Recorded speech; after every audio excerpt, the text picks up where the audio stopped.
শিষ্টাচার আমি শিখাবো? বাপ আপনি, শিষ্টাচার আপনি শিখাবেন? ওর মাথায় নাই কাপড় নেই কেন? এটা কোন শিষ্টাচার? আমি কেন শিখাবো তাকে?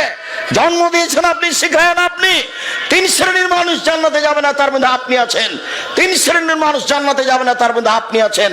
3 শ্রেণীর মানুষ জান্নাতে যাবে না, তার মধ্যে আপনি আছেন। আমি অনুবাদক। মুহাম্মদ সাল্লাল্লাহু আলাইহি সাল্লাম বলেন, সালাসাতুন লা তাদখুলুনাল জান্নাতা আবাদা। 3 শ্রেণীর মানুষ কখনো জান্নাতে যাবে না। 1, মধুবিনুল খামর, যারা নিয়মিত বিড়ি, তামাক, জর্দা, সিগারেট, গুল, নেশাদার দ্রব্য খায়, পান করে।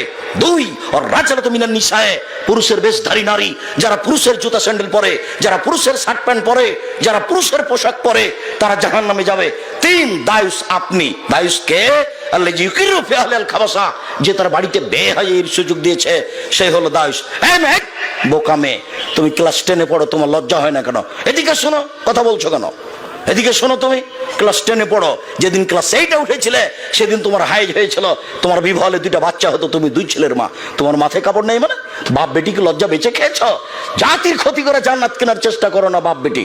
শোনো, তোমাকে বলছি, তোমার বাপকে বলছি, আমার উপরে রাগ করলে কিছু আসে যায় না। আমি এই কথা বলিনি, আমি অনুবাদক মাত্র।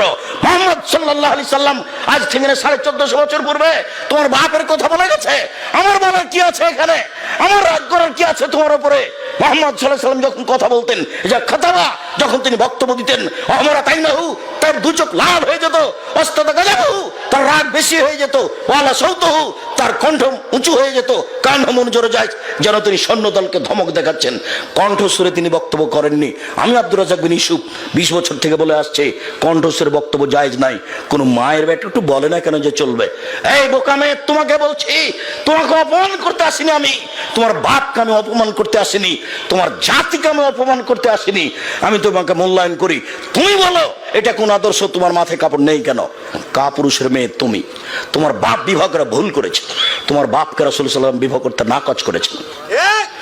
রাসূল সাল্লাল্লাহু আলাইহি ওয়াসাল্লাম বলেছেন কন্ট্রোল ক্ষমতা না থাকলে বিবাহ করতে হবে না। রাসূল সাল্লাল্লাহু আলাইহি ওয়াসাল্লাম বলেছেন কন্ট্রোল ক্ষমতা না থাকলে বিবাহ করতে হবে না।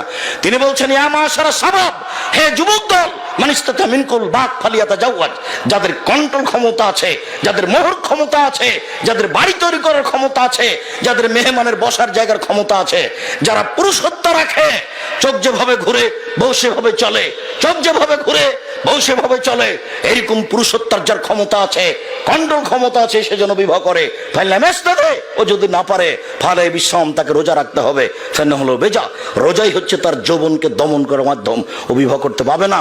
তোমার বাপ কাপুরুষের পরিচয় দিয়েছে, যার কারণে তুমি ক্লাস 10-এ পড়ার পরেও এখন মাথায় কাপড় দিয়ে না বসে আছো, দেওনি তুমি। দেখো তোমার মা এখন বসে আছে ছোট ব্লাউজ পরে, তোমার মায়ের পেট তোমার চাচা দেখে, তোমার গ্রাম্য লোক দেখে, সবাই দেখে, তোমার মায়ের পেট ফিরি জাতি দেখে, মোহর দিয়েছে তোমার বাপ, আর জাতি তোমার মায়ের পেট ভোগ করে। তোমার মাকে খারাপ লাগে না? তোমার বাপকে খারাপ লাগে না? তোমার বাপের একটু লজ্জা হয় না? তোমার বাপের একটু শরম হয় না? তোমার বাপের একটু ইতস্তবোধ নেই? তোমার বাপের একটু আত্মমর্যাদা নেই? আমাদের বইরাকে যদি কেউ এরকম ভাবে দেখে তাহলে তো অজ্ঞান হয়ে যাবো আমরা। কই তোমার বাপকে কিছু খারাপ লাগে না? তোমার বাপের আত্মমর্যাদা বলে কোনো জিনিসই নাই। তোমার বাপ নিজেকে মুসলমান মনে করে না, পশু প্রাণীর মতো মনে করে। সম্মানিত দিনী ভাই বোন, বলছিলাম এইখানে আরেকটা কথা আপনাকে বলে রাখছি। এই ছেলে, যারা আপনারা দাঁড়িয়ে আছেন, আমাকে দেখতে পাচ্ছেন না, কিছুক্ষণ সময় এক পায়ে হলে দাঁড়িয়ে থাকেন, পেশাব পায়খানার প্রয়োজন হলে যাবেন না। আমি অল্প সময় পরে আপনার কাছ থেকে আমি কথা গুটিয়ে নিচ্ছি, অল্প কয়েক মিনিট অপেক্ষা করার জন্য অনুরোধ জানাচ্ছি। সম্মানিত দিনী ভাই বোন, প্রসঙ্গ পরিবর্তন করে একটু বলছি, আপনাকে বলছি, সম্মানিত দিনী ভাই, আপনাকে বলছি, আপনাকে বলছি, উপস্থিত বৈঠকের মুসলিম বোন, আপনাকে বলছি, আপনি একটু খেয়াল করেন। কারোর সাথে কথা বলছেন নাকি? এদিকে কান করেন, কথা বলছেন কেন? ঢং ঢং করে এসেছে, আবার ঢং ঢং করে চলে যাচ্ছে। আপনাকে আমি বলে আসিনি যে অন্তত আমি আব্দুর রাজ্জাক বিন ইউসুফ আসলে আপনার স্ত্রীকে বলে আসবেন, দেখো খালেদা, যাবা চুপ বসে থাকবা, আরেকজন মহিলা যদি তোমার গায়ের উপর দিয়ে চলে যায়, তুমি মুখ খুলবা না, আমাকে অপমান করিও না। আব্দুর রাজ্জাক সাহেব এসেছে, একটু আঁচ করলে আমাকে জাতির সামনে খাটো করবে। আপনাকে আমি অনেক সম্মান করি, জাতির সামনে আমি আপনাকে খাটো করতে আসিনি। কিন্তু আপনার স্ত্রী ঢং ঢং করে গল্প করতে করতে এসেছে, আবার চলে গেছে। তার বাড়িতে হাইকোর্ট আছে না জজ কোর্ট আছে? সে চলে গেল কেন যাবে? এই প্রোগ্রামের জন্য কয়েক বছর থেকে ঘুরছে এবং এর জন্য কত প্রস্তুতি, কত টাকা পয়সা খরচ, আমি কত কষ্ট করে এসেছি। আমি সকাল 8টায় ঢাকা বিমানবন্দরে পৌঁছেছি, আর বিমানে উঠেছি 12:30টায়। তাহলে 4.5 ঘন্টা আমি এক পায়ে ওখানে বসে দেখেছি। বিমান থেকে নেমে আমি বাসায় পৌঁছে 2টায় বাসায় পৌঁছে বাসা থেকে কয়েক মিনিট দেরি করে বাইরে গেছি। কত পুরুষ নারী অপেক্ষা করছে, তাদের সাথে আমি কথা বলেছি 5টা পর্যন্ত। 5টা আমি গাড়িতে উঠেছি, গাড়িতে উঠে আপনার এখানে এসেছি। আমি আপনার জন্য এসেছি, আপনি কোন লজ্জায় বাড়ি চলে গেলেন? আপনি আমাকে কি দেখাতে চাচ্ছেন? আপনার স্বামী কয় টাকার মালিক? আপনার স্বামী কয় টাকার মালিক? আপনি বা কয় টাকার মালিক? আপনি চলে যাবেন কেন? আপনি একজন মুসলমানের মেয়ে, আপনার জন্য আমি এসেছি। আপনাকে আবার সতর্ক করছি, জীবনে কোনোদিন আমি আব্দুর রাজ্জাক বিন ইউসুফ চলে আসলে দয়া করে, আপনি তো আসবেনই, হিন্দু পুরুষ নারীকে আসতে হবে। আমি তার কিছু না কিছু উপকার করবই ইনশাআল্লাহ। আল্লাহে আল্লাহর কসম, আল্লাহে আল্লাহর কসম, আমি কোনোদিন জাতিকে ফাঁকি দিইনি। 90 সাল থেকে এখন পর্যন্ত আমি কোনোদিন অপ্রয়োজনীয় বাক্য বলিনি। আমি যদি জাতির রাস্তাঘাট করে দিতে না পারি, জাতির যদি স্কুল কলেজ করে দিতে না পারি, জাতিকে আমি চূড়ান্ত সঠিক ধর্ম দিতে পারবো ইনশাআল্লাহ। ধর্মের ব্যাপারে জাতিকে ফাঁকি দিয়ে আমি পরকাল হারাতে রাজি নই।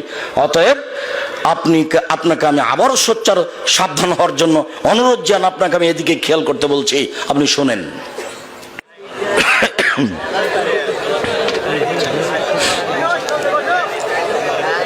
আসসালামু আলাইকুম ওয়া রাহমাতুল্লাহ।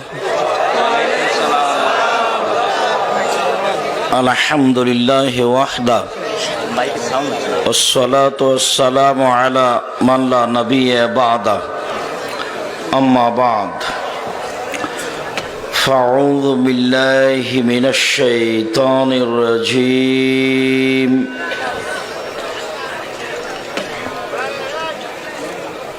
ويخرون للأذقان يبكون ويزيدهم خشوعا. عن أبي هريرة رضي الله تعالى عنه قال خطب رسول الله صلى الله عليه وسلم خطبة ما سمعت مثلها قط. فقال رسول الله صلى الله عليه وسلم لو تعلمون ما أعلم لبقيتم كثيرا ولا زهدتم قليلا. رواه البخاري ومسلم. সম্মানিত উপস্থিতি, প্রশংসা আল্লাহর জন্য, শান্তি অবতীর্ণ হোক আল্লাহর রাসূলের উপর সাল্লাল্লাহু আলাইহি ওয়াসাল্লাম। আজকের দিনই বৈঠকে সংক্ষিপ্ত সময়ে বক্তব্যের বিষয় আল্লাহ ভীতি, আল্লাহকে ভয় করা সম্পর্কে আল্লাহর দরবারে কান্নাকাটি করে কিছু বলা সম্পর্কে এক গুরুত্বপূর্ণ সংক্ষিপ্ত তথ্যবহল বিবরণের চেষ্টা করব ইনশাআল্লাহুল আজিজ। সম্মানিত উপস্থিতি, আমরা এতক্ষণ পর্যন্ত আদর্শ পরিবারের উপরে যে আলোচনা শুনলাম, এই আলোচনার পরে আজকের মতো এই বৈঠকে আর আলোচনা করার প্রয়োজন আছে তা আমার বিবেচনায় আসে না। আর আদর্শ পরিবারের আলোচনা এমনটা হয় তা আমার আজকের পূর্বেও জানা ছিল না। আমি আদর্শ পরিবারের আলোচনা বিভিন্ন দিন করেছি, যা শতদিনের আলোচনা আপনার মোবাইলে আছে। তবে আমি হয়তোবা পরিবার সুন্দর করে কিভাবে গড়ে তোলা যায় তা এত সুন্দর করে এভাবে পেশ করতে পারিনি। আমি আপনাদেরকে দিনী ভাই ও বোন হিসাবে আজকের জন্য জোরালো অনুরোধ যে আজকের বিষয়টি আপনারা মাঝে মধ্যেই পরিবার নিয়ে শোনার ও জানার ও মানার চেষ্টা করবেন। আল্লাহ আপনাদের তৌফিক দান করুক, আল্লাহুম্মা আমিন। আজকের আলোচনাটা আপনারা সবাই বিভিন্নভাবে মুসলিম জাতির সামনে, বাঙালিদের সামনে, পৃথিবীর বাঙালিদের সামনে বারবার পেশ করার যে কোনো মাধ্যম পথ অবলম্বন করবেন। আশা করা যায় যে মানুষ যদি আদর্শ পরিবার গড়ে তুলব মনে করে এই আলোচনাটা মূল্যায়ন করে, তাহলে তারা অনেক পথ, সহজ পথ পাবে বলে আমরা আশাবাদী। মর্মে আপনাদের কাছে এই আলোচনা আরও গুরুত্ব সহকারে একাধিকবার শোনা ও জাতির সামনে পেশ করার জন্য আন্তরিকভাবে অনুরোধ রইল। সম্মানিত দিনী ভাই বোন, আপনাদের কাছে আমাদের আরও জোরালো দাবি যে আপনাদের সন্তানের জন্য যতদূর সম্ভব প্রাণপণে চেষ্টা করুন, দোয়া করুন।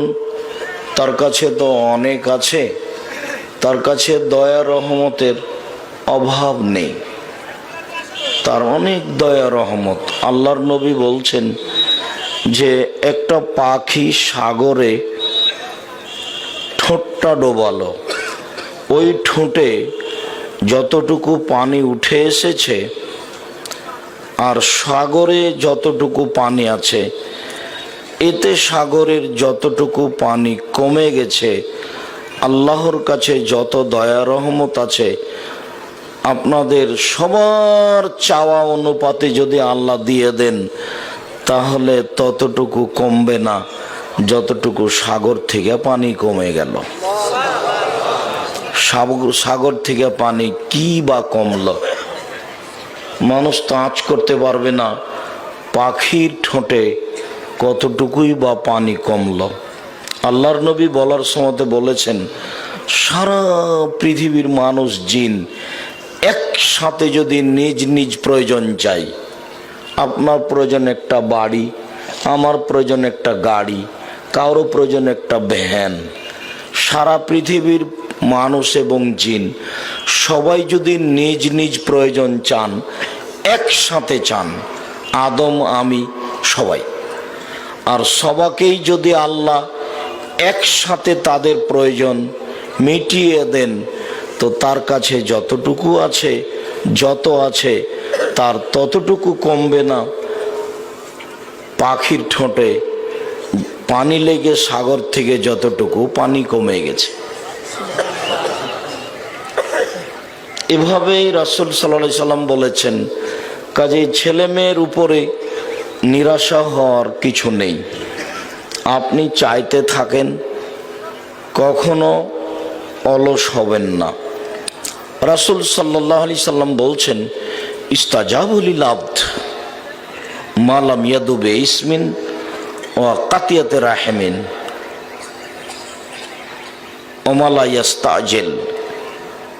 আদমের ছেলে মেয়ের সবার দোয়া কবুল করা হয়, তবে পাপের দোয়া করলে কবুল হয় না, সম্পর্ক ছিন্ন করার দোয়া করলে কবুল হয় না, আর তাড়াহুড়া করে যদি দোয়া করতে লেগে তাহলে কবুল হয় না।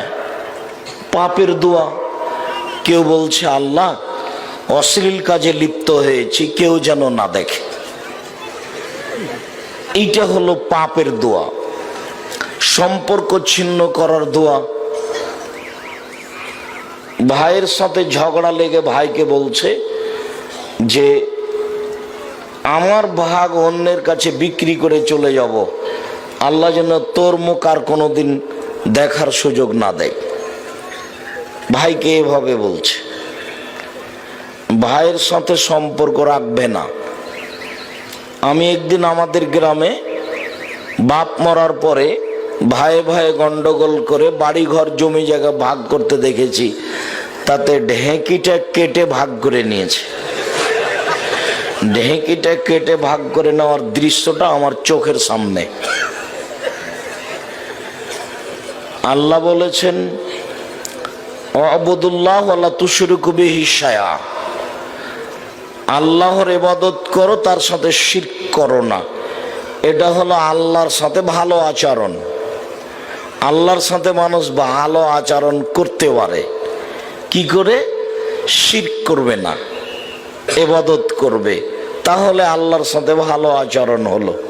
ওয়াবিল ওয়ালিদাইনি ইহসানা, আর বাপ মায়ের সাথে ভালো আচরণ করো অনেক ভাবে। তারপরে বলছেন অবিদিল কুরবা, নিকট আত্মীয়র সাথে ভালো আচরণ করো। পৃথিবীতে সবচেয়ে নিকট আত্মীয় হলো ভাই, তবে ভাই আপনার পরিবার নয়। আব্দুল্লাহ ওই জায়গায় একটা স্পষ্ট করছিল যে বিবাহ দিয়ে ভাই থেকে ভাইকে পৃথক করে দিতে হবে। ভাই কিন্তু আপনার পরিবার নয়, আপনি আর আপনার ভাই আপনার বাপের পরিবার, আর আপনি আর আপনার স্ত্রী আর আপনার ছেলে মেয়ে আপনার পরিবার। আমাদের রাজশাহী চাঁপাইনবাবগঞ্জে বলে ভাই ভাই ঠাই ঠাই। তো ভাই আপনার পরিবার নয়। বিবাহ দিলে ও তার উপার্জন নিয়ে ব্যস্ত, এ তার উপার্জন নিয়ে ব্যস্ত। একটু সমস্যা ঘটলে খুব মারামারি করে। যার জন্য আল্লাহ বলছেন ভালো আচরণের সবচেয়ে নিকট আত্মীয় হলো ভাই ভাই। অবিজিল কুরবা অল ইয়াতামা, এতিমের সাথে ভালো আচরণ করো।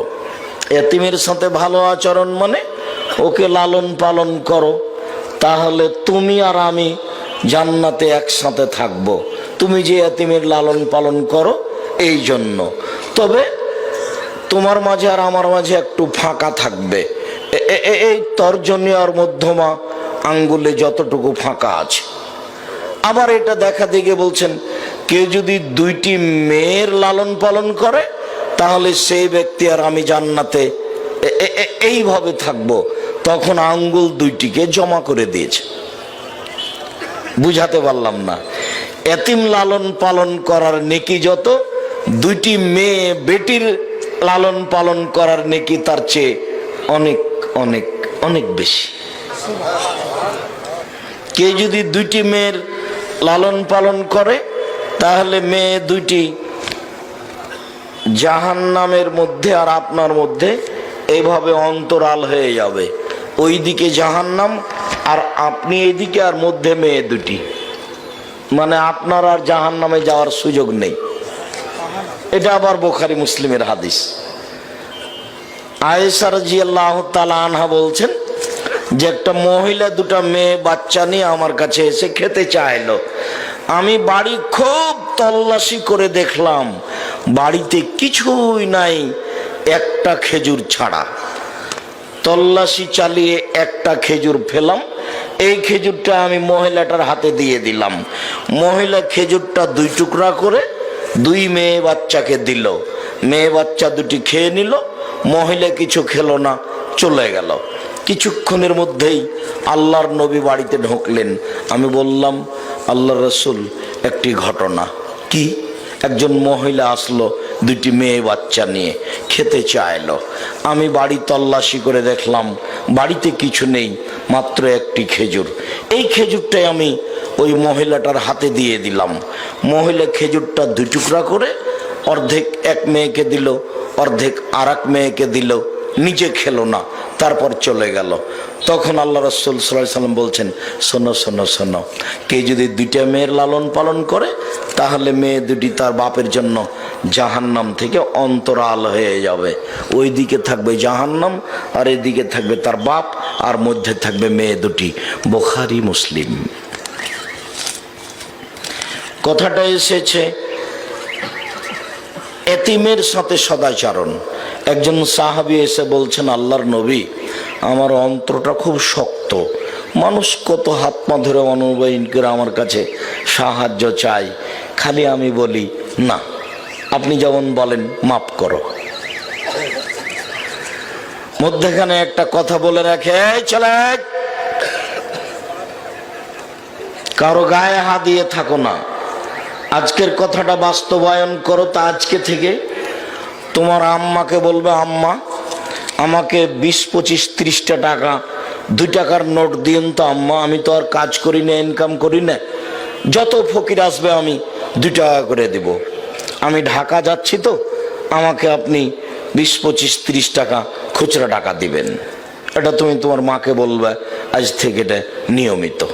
আর আপনাকে বলছি, আপনি তো মধ্যম শ্রেণীর মানুষ, আপনার স্ত্রীকে বলে দিবেন যে শোনো, আমি যখন সফরে বের হব তখন আমাকে 100টা টাকা 10 টাকা নোট দিও। ফকির আসলেই আমি তাকে দিব।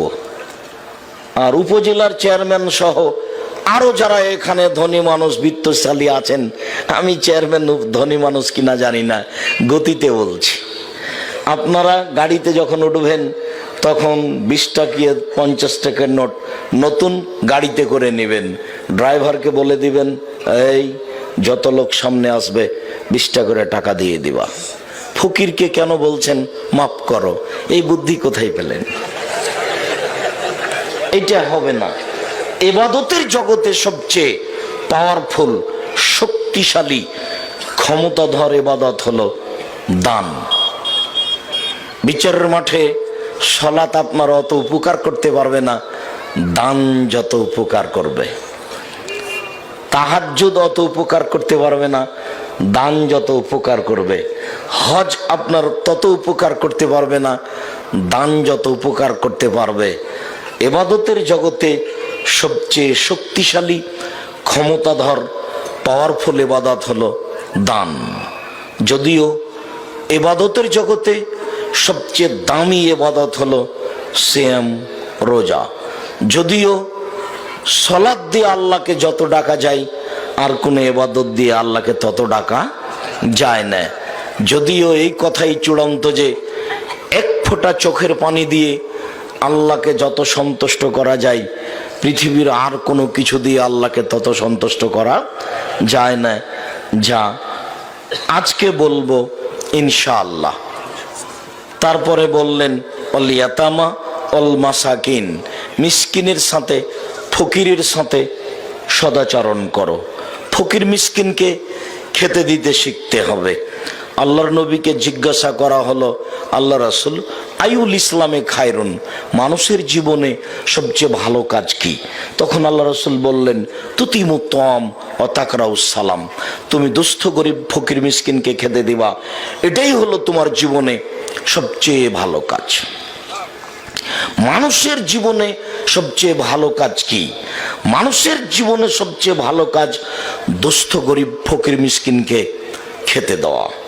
আর সালাম দিবেন, যাকে চিনেন তাকেও দিবেন, যাকে চিনেন না তাকেও দিবেন।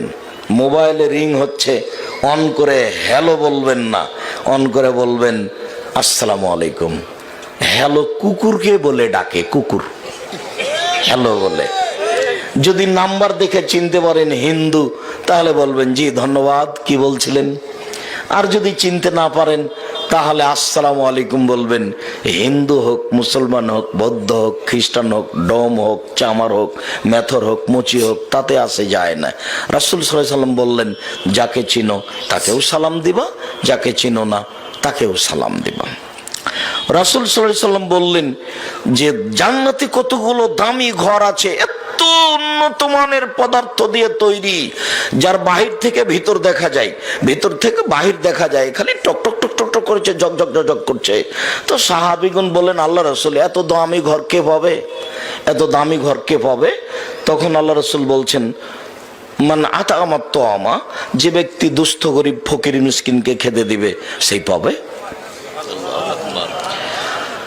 রাসূল সাল্লাল্লাহু আলাইহি সাল্লাম একদা বললেন, শোনো পৃথিবীর মানুষ, শুনে রেখো, আস-সাইক আলাল আরমিলা ওয়াল মাসাকিন কাল মুজাহিদ ফি সাবিলিল্লাহ ওয়াস সাইম লা ইফতির ওয়াল কায়েম লা ইফতির। যারা বিধবা মহিলাকে দেখাশোনা করে, যারা ফকির মিসকিনকে খেতে দেয়, এক কাজে 3 নেকি। 1, আল্লাহর পথে যুদ্ধ করলে যত নেকি হয়, ফকির মিসকিনকে খেতে দিলে তত নেকি হয়। সুবহানাল্লাহ। 2, নিয়মিত নফল সিয়াম রোজা থাকলে যত নেকি হয়, ফকির মিসকিনকে খেতে দিলে তত নেকি হয়। 3, নিয়মিত তাহাজ্জুদ পড়লে যত নেকি হয়, ফকির মিসকিনকে খেতে দিলে তত নেকি হয়। মনে থাকবে না মনে হয়? হাদিস তো বুখারী মুসলিম। এক, আল্লাহর পথে জিহাদ করলে যত নেকি হয়, ফকির মিসকিনকে খেতে দিলে তত নেকি হয়। দুই, নিয়মিত সিয়াম থাকলে বৃহস্পতিবার সোমবার প্রতি মাসে 13, 14, 15 আরাফার দিন, মুহররমের 2 দিন, এইভাবে নিয়মিত সিয়াম থাকলে যত নেকি হয়, ফকির মিসকিনকে খেতে দিলে তত নেকি হয়। নিয়মিত তাহাজ্জুদ পড়লে যত নেকি হয়, ফকির মিসকিনকে খেতে দিলে তত নেকি হয়। তাহলে কাজ একটা আর নেকি হলো 3টা কাজের। আমি ভালো করে বুঝাতে পারলাম না যে? ফালাক্তাহামাল আকামা, দুর্গম গিরিপথ অতিক্রম করতে পারলো না সে। ফালাক্তাহামাল আকাবা, দুর্গম গিরিপথ অতিক্রম করতে পারলো না সে। অমাদ্রা কামাল আকাবা, মুহাম্মদ সাল্লাল্লাহু আলাইহি সাল্লাম আপনি কি বলতে পারেন দুর্গম গিরিপথ কি? আমি কি তা বলে দিব? দুর্গম গিরিপথ কি আপনি কি বলতে পারেন? দুর্গম গিরিপথ কি? আমি বলি, শোনেন, ফাক্কু রাকাবা, তা হলো দাস দাসীকে মুক্ত করে দেওয়া। এটা তো আর বাংলাদেশে নেই। পরের অংশ, আইতামুন ফি ইয়াউমিন জি মাসকাবা, দুস্থ গরিব ফকির মিসকিনকে ক্ষুধার্ত অবস্থায় খেতে দেওয়া। যেই ফকির মিসকিনকে খেতে দিল, সে দুর্গম গিরিপথ অতিক্রম করে গেল, সে জান্নাত পেয়েছে। তো ফকির মিসকিনকে খেতে দেওয়া হলো, তার সাথে সদাচরণ করা। অল জারিদিল কুরবা অল জারিল জুনুব, দূর প্রতিবেশীর সাথে ভালো আচরণ করা, নিকট প্রতিবেশীর সাথে ভালো আচরণ করা, তাহলে সে ভালো মানুষ। দূর প্রতিবেশী, নিকট প্রতিবেশী, সবার সাথে ভালো আচরণ করতে হবে। একজন সাহাবী এসে বলছেন, আল্লাহর নবী, কাইফা আলামু ইন্নী আসাতু আহসান্ত, আমি যে ভালো মানুষ এটা কি দিয়ে বুঝবো আল্লাহর নবী? আমি যে খারাপ মানুষ এটা কি দিয়ে বুঝবো? আমি যে ভালো এটা কি দিয়ে বুঝবো? আমি যে খারাপ এটা কি দিয়ে বুঝবো? এই বাচ্চা, খুব খেয়াল করে থাকবেন। আমি আপনার বিরক্তির আগে কথা শেষ করব ইনশাআল্লাহ। আমরা অনেক গুরুত্বপূর্ণ আজকে আলোচনা শুনেছি। আজকে যে আলোচনা শুনেছি, এই আলোচনা অন্তত 3 মাস চিন্তা ভাবনা করব কি দিয়ে তা বাস্তবায়ন করা যায়। আর আজকের আলোচনা পরিবারের সাথে একত্রিত হতে হবে, আলোচনা নিয়ে জরুরি। বক্তব্যের সাথে মুনাফিকি করিয়েন না। আমি যে পরামর্শ দিচ্ছি সেই পরামর্শ মূল্যায়ন করুন। আজকের আলোচনা আপনি আপনার পরিবারের সাথে আলোচনা করে পরামর্শ করে সিদ্ধান্ত নেবেন কিভাবে একটা পরিবার আদর্শ সুন্দর করা যায়। চেষ্টা করে দেখেন, কিছু না কিছু সফলতা আসবেই ইনশাআল্লাহ। আমি কি দিয়ে বুঝবো যে আমি ভালো মানুষ? তখন আল্লাহ রাসূল বলছেন, শোনো শোনো, তুমি কি দিয়ে বুঝবা? এই যে আমার স্বামী তামিন জিরানে কায়াকুলুন আনতা হাসানতা ফাকাদ হাসানতা, যখন তোমার প্রতিবেশী থেকে তুমি শুনবা যে তোমার প্রতিবেশী বলছে তুমি ভালো মানুষ, তো তুমি ভালো মানুষ। ওই যে স্বামী তামিন হুম আসাতা ফাকাদ আসাতা, আর যখন তোমার প্রতিবেশী থেকে তুমি শুনবা তুমি খারাপ মানুষ, তখন তুমি খারাপ মানুষ। আব্দুর রাজ্জাক সাহেব, এখন তো আর দেখাই যায় না যে কে কার কাছে ভালো। এক বাড়িতে 2 ভাই 2 দল করে। আর আপনাকে আমি বলেছিলাম যে যে যেটা করবেন তার প্রতিক্রিয়া তার উপরে আসবে। আব্দুল্লাহ এক পর্যায়ে বলছিল, তো 2 জন মেয়ে একসাথে জন্ম নিয়েছে, যমজ, দেখতে খুব সুন্দরী, ভদ্র, নম্র, মেধাবী, একজন আর একজনকে ছেড়ে থাকে না। আমাদের এখানে উপজেলা চেয়ারম্যান সাহেব আছেন, আমরা তাদেরকে কষ্ট দেওয়ার জন্য এই কথা বলিনি, আল্লাহ মাফ করো। একটা মেয়ের বিবাহ হয়েছে যারা আওয়ামী লীগ করে তাদের সাথে, আর একটা মেয়ের বিবাহ হয়েছে যারা বিএনপি দল করে তাদের সাথে। এখন তারা 2 বোন আর কথা বলে না। তারা আগে একজন আর একজনকে ছেড়েই থাকতো না। অবাক। আপনার সাথে কিন্তু আমার কোনো দূরত্ব নেই, আমরা একই মায়ের পেটের দুই ছেলে। তো কেন জানি এভাবে ঘুরতে ঘুরতে এখন আপনাকে আর দেখতে পারি না। এখন দেখছি যে মাঠে সবচেয়ে আপনি খারাপ আমার কাছে, অথচ আপনি আমার বড় ভাই। প্রত্যেকটা মানুষের সৃষ্টির পর একটা ধারণ ক্ষমতা আছে, সেটাকে স্বভাব বলা হয়। সেটাই হচ্ছে তাওহীদ, একাত্মতা। ওই মানুষের কাছে যেটা আসবে সেই ধারণ ক্ষমতা সেটা ধরে নিবে, কদিন পরে তখন বলবে এটাই ভালো। ইরানে যান আপনি, ইরানে গিয়ে 2, 4, 5, 10 বছর থাকেন, সম্ভাবনা আছে 90% যে আপনি বলবেন আসলেই জিবরাইল আলাইহিস সালাম এসেছিলেন আলীর কাছে, কিন্তু ভুল করে মুহাম্মাদের কাছে চলে এসেছে। নাউজুবিল্লাহ। এটা হলো মানুষের ধারণ ক্ষমতা আছে, আস্তে আস্তে ওটা যখন চাপে তখন ওটা ধরে ফেলে, দিয়ে বলে এটাই ঠিক। দূর প্রতিবেশী ও নিকট প্রতিবেশী, অবিল জারিল কুরবা অল জারিল জুনুব, প্রতিবেশী আউয়াল খাসমাইনি ইয়াউমাল কিয়ামা জারান। বিচার মাঠে যে প্রথম বিচার হবে তা হলো দুই প্রতিবেশী। বিষয়টি খুব সাবধান। রাসূল সাল্লাল্লাহু আলাইহি ওয়াসাল্লামের কাছে বলা হলো, আল্লাহর নবী, ইন্না ফুলানাতান, অমুক মহিলা বলা হয় যে বেশি দান করে, বেশি সালাত আদায় করে, বেশি তাসবিহ তাহলিল জিকির আজকার করে, তবে প্রতিবেশীকে কষ্ট দেয়। তখন আল্লাহ রাসূল বলেন হিয়া ফিন্নার, ও জাহান্নামে যাবে। তাহাজ্জুদ পড়া ফলাফল হলো জাহান্নাম প্রতিবেশীর কারণে। অল জারিল কুরবা অল জারিল জুনুব ও সাহেব বিল জামবে অবনিস সাবিল, চলার সাথী। আপনি অটোতে বসে আছেন, ভালো কথা, থাকেন। আমি উঠেছি, আমার ব্যাগটা আপনার মাথায় লেগে গেছে, আপনি বললেন চট করে, হ্যাঁ কপালে চোখ নেই, আপনি দেখতে পান না। আরে আপনাকে তো ব্যাগটা লেগে যাবে আমি খেয়াল করিনি, আপনার গায়ে লেগে গেল সেজন্য বলতে এভাবে বলতে হবে? তার মানে এর কাছে আচরণ স্বভাব বলে কোনো জিনিসই নাই। এ হলো ওই রিক্সাওয়ালার মতো, যে এর রিক্সাওয়ালার সাথে লেগে গেছে, এমন গালি দিল, ওটা আবার 1 মিনিট পর আর একজনের সাথে লেগে গেছে, ওই এমন গালি দিল, পাশাপাশি মনে হচ্ছে কেউ মানুষ নয়, কুকুর শ্রীর মতো হায়ানার মতো চলছে। তা আপনিও কি তাই? আপনি একজন জ্ঞানী গুণী মানুষ, স্কুলের শিক্ষক, আপনি গাড়িতে উঠে কন্ট্রাক্টর নাকি 20 টাকা বেশি চেয়েছে, দিনাজপুর যাবে, সেই কয়েকদিন আগে গেছিল 40 টাকা নিয়েছিল, আজকে নাকি 60 টাকা নিয়েছে বা 50 টাকা, 10 টাকার জন্য এমন লেগে গেল। 1 মিনিট পরে দেখছি ও একবার সিট থেকে ওটা দাঁড়িয়ে আছে, ওই ছেলেটাকে মারবে। তার মানে এই মাস্টারকে বলেছে স্বভাবই নেই, এ মানুষই নয়। রিক্সাওয়ালার সাথে আপনার এত ঝগড়া কেন? রিক্সাওয়ালা কত টাকা বেশি চেয়েছে? কন্ট্রাক্টরের সাথে আপনার এত ঝগড়া কেন? কন্ট্রাক্টর কত টাকা বেশি চেয়েছে? একটু ধৈর্য ধারণ করতে পারেন না? একটু থেমে থাকা যায় না? স্বভাব কেন এমন?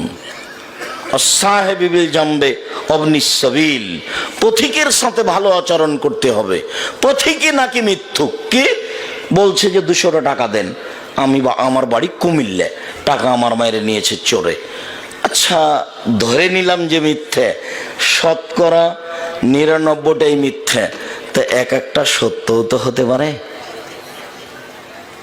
পথিক টাকা চাইলে 200 টাকা চেয়েছে, 200 টাকা না দিলেও 50 টাকা 20 টাকা দিয়ে ফিরিয়ে দিন, ধমকে মিথ্যুক বলে তাড়িয়ে দিন না, সত্য হতে পারে।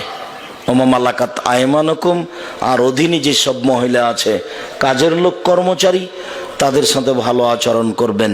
ইন্নাল্লাহ লা ইউহিব্বু কুল্লা মুখতালিন ফখুর, যারা গর্ব অহংকার করে, যারা কাজের মেয়েকে ঘৃণা করে, প্রতিবেশীর সাথে ভালো আচরণ করতে পারে না, আল্লাহ তাদেরকে পছন্দ করেন না। সম্মানিত দিনী ভাই বোন, কোন দিক থেকে কথাটা এসেছিল? সদাচরণের, তাই কথাটা বলে রাখলাম। পরিবারের উপরে সোচ্চার সাবধান হয়ে পরিবারকে আদর্শ করার প্রাণপণে চেষ্টা করবেন বলে আমরা আশাবাদী। মহান আল্লাহ বলেন, পৃথিবীতে হাজারো মানুষ আল্লাহর ভয়ে কেঁদে মাটিতে লুটিয়ে পড়ে, তাদের কান্নার শব্দ